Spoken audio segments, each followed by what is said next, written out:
All right. Hello, welcome to Rebels Reads. I am Tori Stenmark of Alpha Base of the Rebel Legion, and I am here with E.K. Johnston, author of Star Wars Ahsoka, and Queen's Shadow and Queen's Peril. That's upside down. Queen's Peril. As well as some other non-Star Wars books. So welcome. I'm delighted to have you.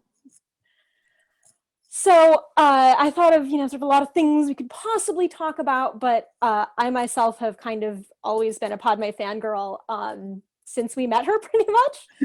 So my questions are a little focused that way. That's understandable. Okay. Also, my copy arrived literally 30 minutes before the interview started, so I haven't had a chance to read it yet. But I bought it, so I'm gonna read it. Excellent. Thank you. All right, so since we're with the Rebel Legion, which is sort of about costumes among other things, I want to know what it's like getting to design new costumes for Padme and everyone you get to meet, both in terms of the process of designing them and the process of getting to make your mark on Star Wars. It was a little bit intimidating, I won't lie to you. Trisha Big Art is like beyond whatever Galaxy Brain is. Like whatever's bigger than Galaxy Brain, that's Trisha Big Art. And there were a couple things going in, especially with Queen's Shadow, that I knew. And one of them was that she has to be wearing a different outfit in every scene. That's like the unwritten rule with Padme, right? Like she needs a different outfit every scene. Yeah. And I was like, oh no, what am I gonna do? At the time I was not super into writing dresses. Like I can describe buildings till the cows come home. I don't usually describe what people are wearing beyond like, she was wearing a red dress. And I realized I was going to have to. So in this way, the main thing that changed for me as a writer was I started interacting with cosplayers at conventions, and I started to understand how garments fit together and how they put on a person and how they are put on a person rather, and all of that. So I really got a bit more of a really quick technical education from cosplay at conventions, and it gave me sort of a base to draw from in terms of construction.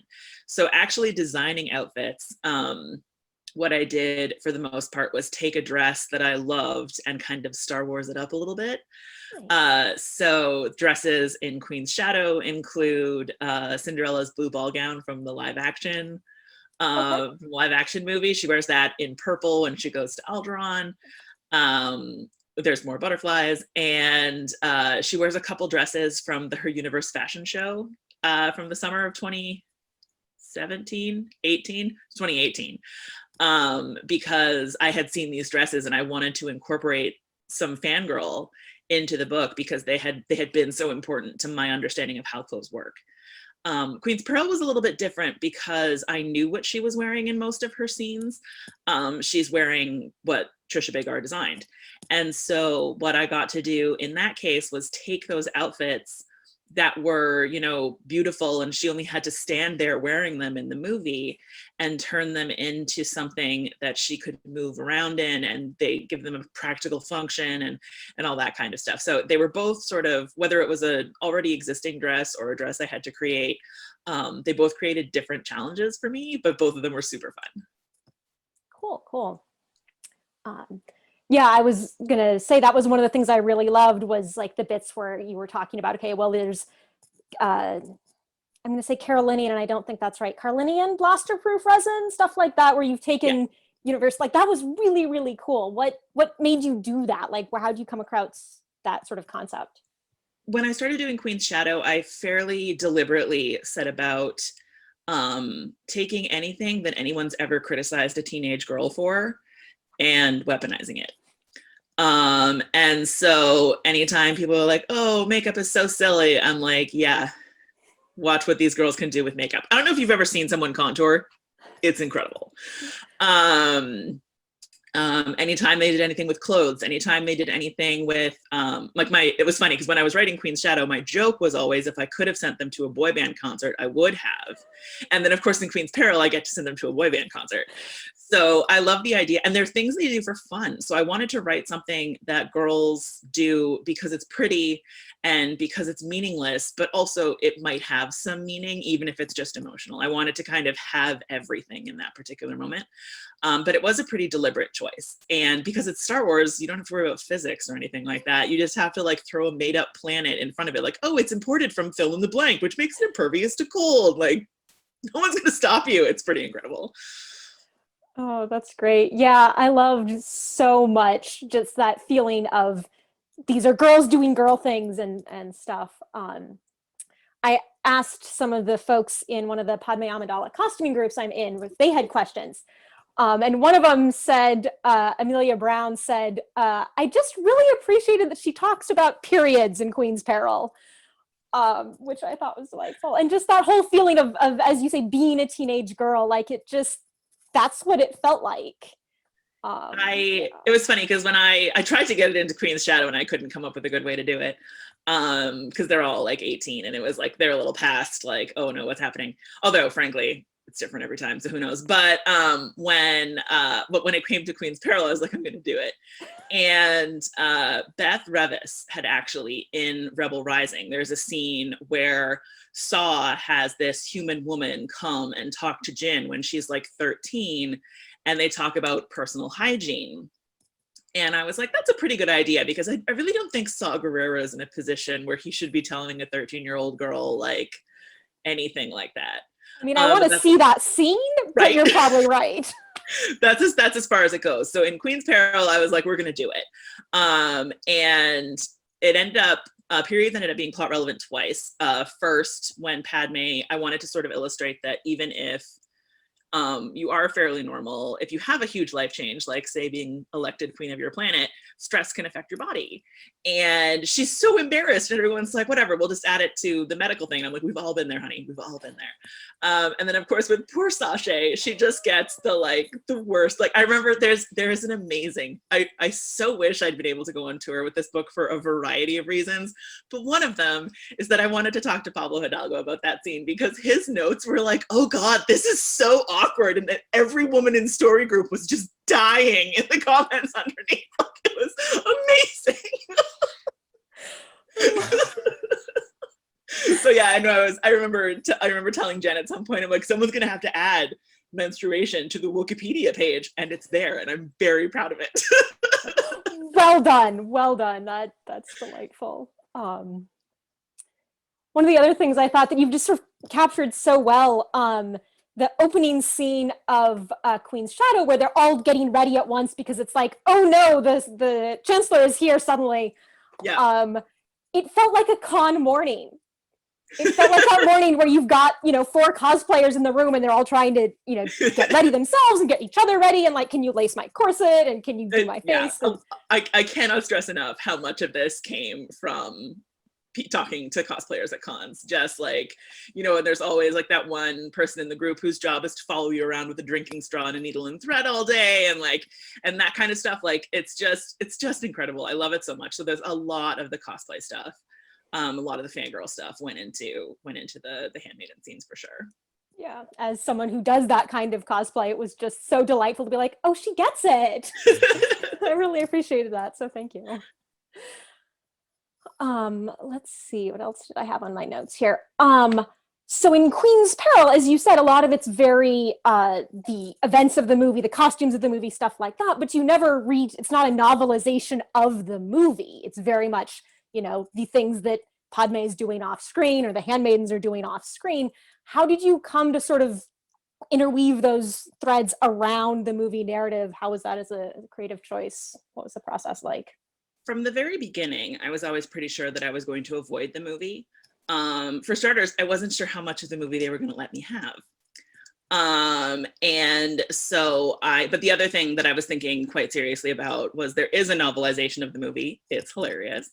I think it's Terry Brooks from 1999. It had 4 different covers. The Darth Maul one was really hard to find. Like it was a whole thing. I want to bet with my brother because of this novelization. Like there's that bit when Padme goes back to Naboo and Palpatine's like, oh no, don't go. And then she leaves and Palpatine walks out behind her and his lip just like smiles a little bit. I was like, he smiled. And my brother was like, he didn't. And this was before you could like see it easily because it was 1999. And I got the book and it's in the book. And I was like, you owe me popcorn. So yeah, so that was fun. But anyway, so I was very aware that the novelization existed and people had loved them, and I didn't want to like double that. So the other thing, of course, is I come from a fan fiction background. So I'm very used to writing around scenes, to writing around what's happening on camera, to writing a scene, but from someone else's point of view, to writing a scene, but you know, what happened before and what happened right after, or what is happening during, but off camera. I live for that kind of shenanigans. So it was really fun to get to do that, I guess, professionally, with the Phantom Menace, because you get to go inside their heads. So one of the scenes that I loved, and it's two really, really short scenes. They're both one line long. But the first one is Anakin Skywalker liked flying or loved flying. Anakin Skywalker loved flying. And that's all it says. And you know exactly what part that is, right? Like, spinning is good. Like, that's a good trick. Like, that's what it is. Yeah. And then the next one is Anakin Skywalker really loved flying. And you know exactly when that happens too, right? Like, and so I loved it's his moment of freedom in the movie in a lot of ways. Yeah. And I wanted to kind of reflect that in the book. And it's the same sentence twice with one extra word the second time, but I really feel like it gets the job done. And like, people think it's funny, people think it's moving, but they all know exactly what I'm talking about every time. Yeah, I think that's really cool that you're branching off of what we know and love in the original movie. Plus, I really wanted to write Typho. I didn't realize how much I was going to miss Typho until I was like 3/4 of the way through, and then I was like, God, I miss Typho so much. Getting a cutscene. I also loved the scenes with Maul, where we don't, necessarily meet him by name or anything like that, but it's very clear that's who it is, and that sort of choosing this awkward fight sequence and being like, no, this is what I'm going to do. This is that I found really fun and interesting. I absolutely love writing Darth Maul.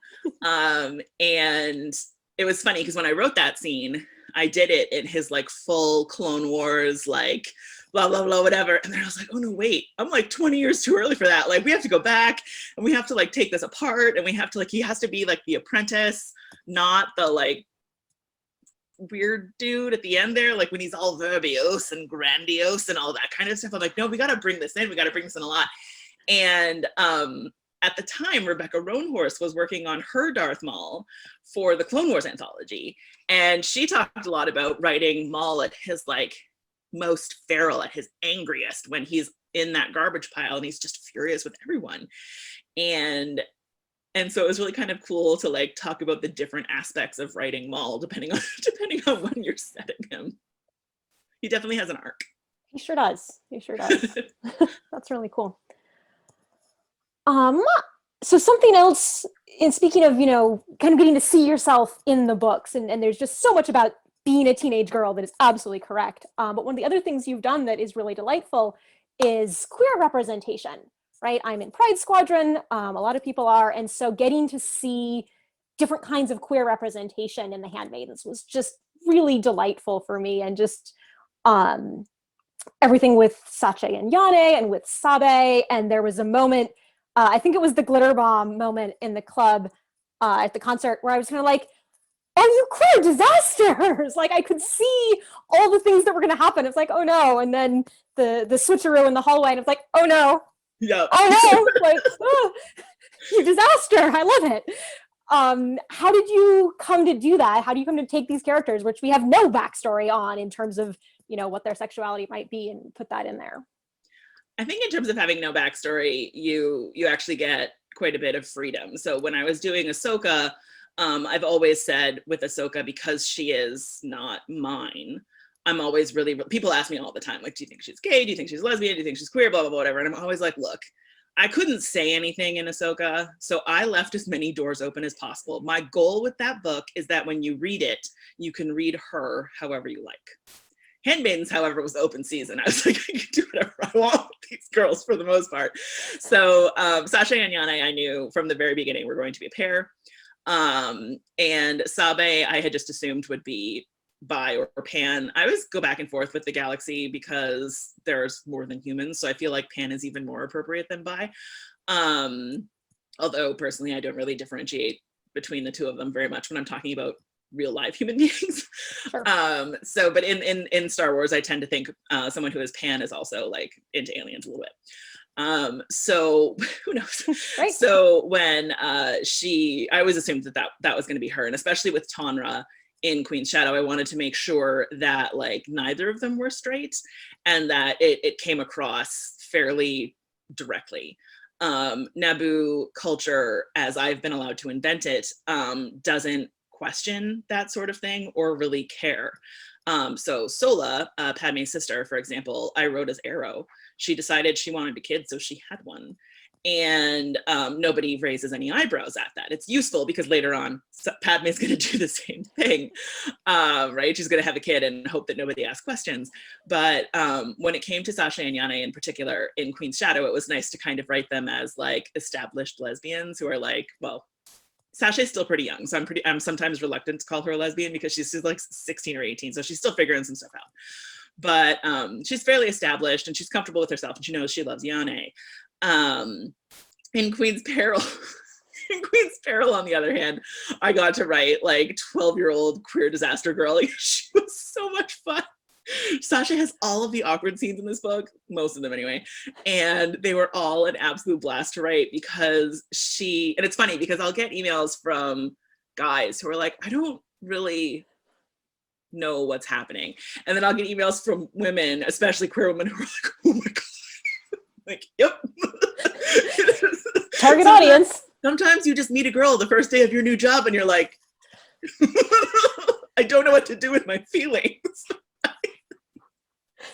Oh, I loved that whole thing so much. And it was really great, sort of, because we knew they got a more or less happy ending, right? Because Peril was a prequel to Shadow. We already knew that they were going to end up choosing to be together. And so I was like, okay, is that why they're awkward?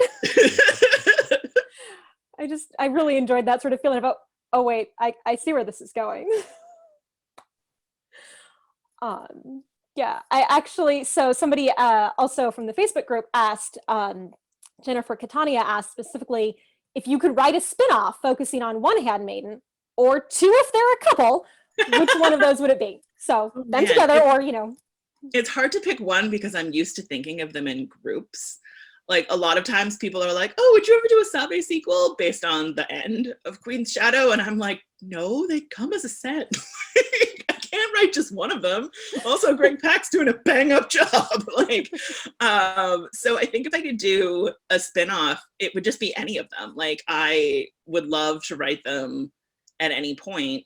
And the reason I bring up it's the Vader comic that Greg Pak is doing right now, is amazing. And like I found out from Twitter, people messaged me on Twitter like, oh my god, are you reading the new Vader? And I was like, no. And they were like, maybe go and read the new Vader. And I was like, oh god. And it's fantastic. And so when just getting the opportunity to see those stories, even if they're not necessarily for me, has been great. I need to catch up on those. I haven't read any of them, but I see occasional panels on Twitter and I'm like, okay, that's relevant. Yeah, it's quite relevant. Yeah. Let's see. Do you get a lot of guidance from Lucasfilm on what to write or how to write, or do they come in afterwards and are like, no, you can't do that, you have to put this in, or do they just sort of turn you loose and say, write a Star Wars? Kind of all of the above. Like, even the Ahsoka book, I was expecting like a Bible-sized collection of papers about like things that I was and wasn't allowed to do and all that kind of stuff. And instead it was like, hey, do you want to write about a book about Ahsoka? And I was like, yes. And then we worked on the outline together and like we went back and forth on that. And then there were a couple of things Dave suggested to put in, most notably bleeding the lightsaber, or unbleeding the lightsaber, I guess, de-bleeding the lightsaber. Sounds terrible. That scene in particular, originally she just shattered his lightsaber. And then Dave Filoni was like, wait, there's an opportunity here. And so that's how that got put in. But generally speaking, they asked me to write a book. I say yes. I write the book, or I write the outline. They say yes. I write a book that kind of matches the outline. And then sometimes they take things out, or tell me I can't do something. And as an example, in the Ahsoka book, the first draft, there is a second Darth Maul chapter. And I knew as I was writing it, I was like, there's no way they're going to let me keep this. Like, no way they're going to let me keep this. And I was writing it and writing it and writing it. And then I was like, there's a note on the first draft that says, I know I can't keep this, but like, just tell me what emotions I need to hit, like who I can have instead. And it became the Anakin chapter because it's about belonging. And we had to cut the Darth Maul chapter. And then 2 years later, I was sitting in the theater and the end of Solo happened. And I was like, oh yeah, that's why I wasn't allowed to have Darth Maul. Right? Like, he was a little busy. So you get that sometimes. And every Star Wars author has like a famous version of that story that they tell, and it's but generally speaking, they're very open, they're very inclusive. I've never had pushback from putting in a queer character. The character who replaces Darth Maul in the Ahsoka book is non-binary, and uses them they pronouns. And I did get a question from the copy editor, but it was because the copy editor wanted to make sure we were being consistent. So I got a note that was like, I have flagged a lot of things in this chapter because I want to make sure we get it right. And so, which I really appreciated. So it was kind of nice to get that amount of support from Star Wars. I think a lot of times, you know, you hear what's happening in the movies and all that kind of stuff, and you think that Star Wars is just an uphill battle all the time. But in the book aspect of it, at least, the people who are making decisions, the people in story group, the people who are doing the editing, my cover designer, Lee, who is amazing, is pushing just as hard. And it's a magnificent working environment. That's wonderful. I don't know if you've played any Star Wars Squadrons. No, because I'm going to be so bad at that. So bad. Okay, I'm not great at it either. I'm just going to admit. But they've got one of the New Republic light side pilots is non-binary, and they consistently, everyone respects their pronouns throughout, just they, them, they, you know, and it's delightful. And I love that character, and I just want to give them a big hug. They're force sensitive, which is great too. Like, it's just like, that's perfect. Yeah, so that's been super fun to see, and I'm glad they're all really supportive of that because it matters so much to so many people. So Ahsoka, Padme, which did you have more fun with? Which did you enjoy writing more? It's kind of a rough question, and my answer is always both. Again, for different reasons. I was kind of terrified when I was writing Ahsoka, right? Like, it was my first Star Wars book. I was afraid of ruining everything. I had so much respect for Ashley and Dave, and like, I was just terrified that I was going to get it wrong and ruin Star Wars. Turns out I didn't. But and there were things that I wasn't sure how to do, and like things that I wasn't sure how to push back on and all that kind of stuff. Even as a writer, it was fairly early on in my writing career that I started doing this. But with Padme, it was fun because it's the story I've been thinking about since 1999, right? Like, I have loved the Handmaidens since that day. And I got to write them, and I got to write them twice, which is amazing.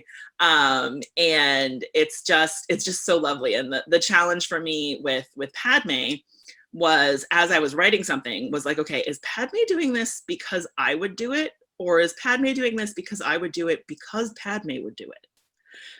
Because, right, like, I met her on my 15th birthday. Literally the day of my 15th birthday was the day that Phantom Menace came out. And so she has shaped my view of a lot of things. And when I sat down to write the character, I was like, oh my God, I want to be like, I want to honor fandom, but I don't want to actually accidentally steal from fandom. But I've like sublimated so much of fandom at this point. Like, what am I going to, like, a classic example of this is Dorme and Typho, who were like a fairly major, very minor fanship in Handmaiden, in the Handmaiden community. I was like, if I do Dorme Typho, like, is that going to ruin the magic? Like, is it going to make it everything terrible? I'm like, but I can't not do it. They're so perfect for it. So I did, but like, it was fun to sort of get those pieces and work everything together. Even if it was challenging, and to make sure I wasn't stealing anything, obviously, because that would have been deeply inappropriate, but to sort of have that sort of fanish feeling and get to kind of play it up was fantastic. Your books definitely feel a little bit like a love letter to fandom and a love letter to the teenage girls that make up that particular fandom. And so that was definitely my shot. Like, I was like, this one's for the girl I was and all of the ones since. yeah, it's so good. It's so good. So I assume you can't just straight up tell us, yes, I'm writing another Padme book. If you can, please do. That is correct. I cannot. No, there's nothing in the works right now. Okay. But that's what you would say if there was one in the works and you couldn't talk about it. I mean, yeah, there's really no way to tell. Hypothetically, and again, don't answer if you don't want to answer or can't answer. If you were going to write another Padme book, where would you set it? What else would you want to do with the character? Anything else, or? I don't know. It's so hard to like pick one thing. There's so many things I want to do, and some of them are not YA books. Like some of them are later on in the Clone Wars. I don't know if there's one thing. I would love to have a scene where like she picks her own handmaidens. I mean, I know that sounds kind of weird because they've definitely been like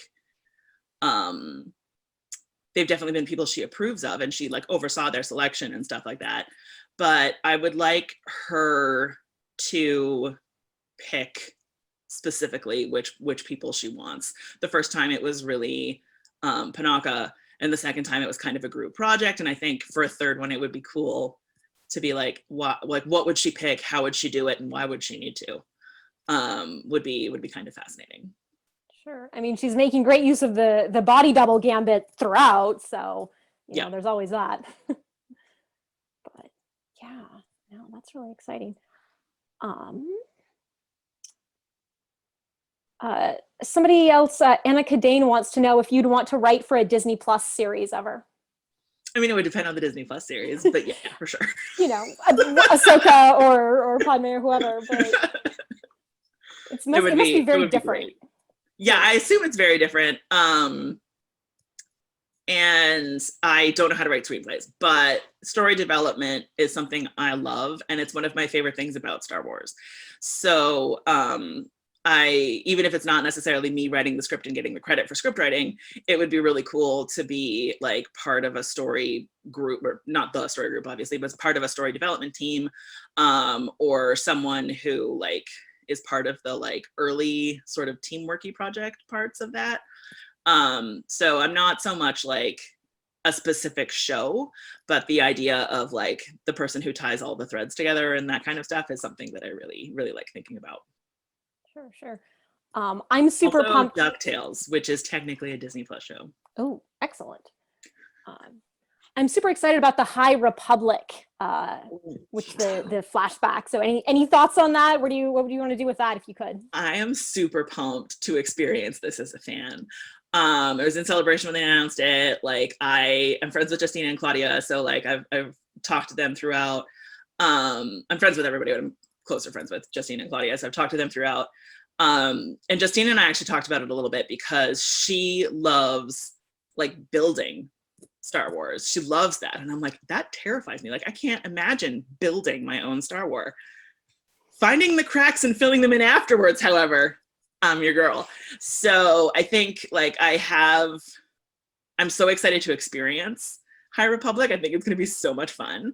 I love that it's cross-platform. I love that there's going to be a VR game. Like it's going to be everything. I'm so excited. And it's kind of like, it's really, I don't want to say risky, but it's quite like ambitious for a publishing project. And of course, Star Wars is the thing that can carry it. So I'm really excited to see what happens. And, you know, in 5 years, if they're like, hey, do you want to write the story of this minor character from, you know, Charles Soule's comic book that ran in 2022, I'll be like, sure. Excellent. We've been sort of thinking it looks like, you know, high elf fantasy and then like Rangers fantasy, like very much that sort of thing. Yeah. And so my friends and I are all super pumped. Yeah, it's 5, 6, 5. I forget how many people. It is several brilliant people who are all really creative storytellers, and they all tell stories different ways, and they're all working together. And I'm so excited. Yay! Me too. Let's see. So we seem to be roughly towards the end of our time slot. Where can folks find you online, and what's your next project that's coming out? So my next book is called Etherbound. It comes out May 25th, 2021, and it is a space opera. Well, really, it's more of like a space off-Broadway one-woman show. It's short. Short, but it's still eligible for the Tonys. So it's basically The Fisher King, Okay. which is an Arthurian story by way of Jupiter Ascending, which is a movie that I love. Okay. And it's about a girl who was born on a generational merchant ship whose family keeps her very underfed. And when she arrives at a space station just before her 18th birthday, she takes the chance to run away, and she discovers that her magic, which she can now eat enough to support, is big enough to change the world. So she has this sort of like, basically she discovers cheese and conquers the galaxy. I'm really excited about it. That sounds amazing. I can't wait. It's gonna be fun. People can find me on Twitter at EK_Johnston. On Instagram, also at EK_Johnston. My website is it's not. It's ekjohnston.ca. All one word. And my Tumblr is ekjohnston because Tumblr doesn't let you use underscores. All right, cool. I remember, I think it was on your Tumblr where you put up some of the pictures of the dresses you based Padme's outfits out of, right? Yeah, so that was super cool. Yeah, all right. Well, thank you so much. It was delightful to talk to you, and I hope our listeners enjoy it too.